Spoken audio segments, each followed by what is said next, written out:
Hola, bienvenidos a LightSpeed Spanish. Today I'm going to give you a Spanish hack that is going to help you understand por and para. Hablamos de todo en la segunda parte.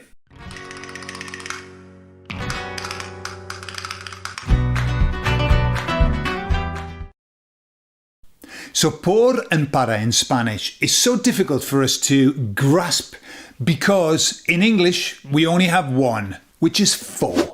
There are other words that also use por and para, but typically for. So we can say for my mum, and we have no idea whether that would be por or para. However, in Spanish, you've got to know it, because if you don't, you're going to choose the wrong one. Before we get into these hacks, I'm just going to give you one little piece of advice, and it will help you a lot. If in doubt, get para out. What I mean by that is, if you're not sure whether you should use por or para, use para. Why? Because para is used in about 80% of all cases. So even if you have no idea, always default to para. We tend to default in English, we default to por because it sounds like for. But no, para is the one that's used more often. So if you're not sure, go for that, and there's a chance, 80% chance you'll be right. So what's the hack for por and para? Well, the hack is this. I want you to understand that por is here. Por is the beginning of any action. It's the beginning. And para is here. Para is the end of the action. It's the result.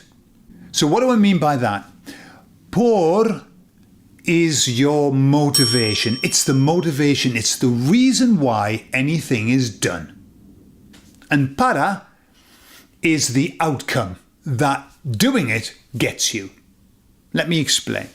If I say to you, ¿por qué lo haces? ¿Por qué? I'm using por, so for what? Okay, for what? But the for is your motivation. What I want to know is, why are you doing it in the first place? It's for that reason that por qué is why. I just want to know why. On the other side, there's this question which is para qué. Para qué is, what are you hoping to get out of doing this? What is the end result in order to get what? That's what para qué is. It'll come translated as what for, but really it's in order for what to happen. Okay? So for example, I could say, ¿por qué aprendes español? ¿Por qué aprendes español? I just want to know why. The answer can often be from a por qué question, ¿por qué me gusta? Okay? ¿Por qué me gusta?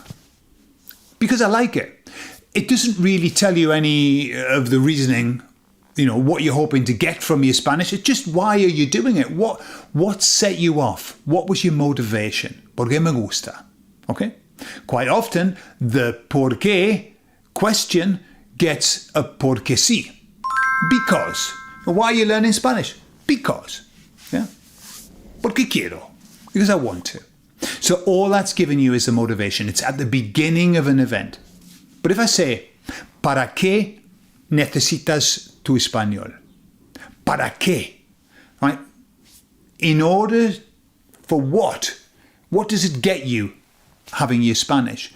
Then you might say, para poder hablar con mis vecinos, porque tengo una casa en España. Para poder hablar con mis vecinos.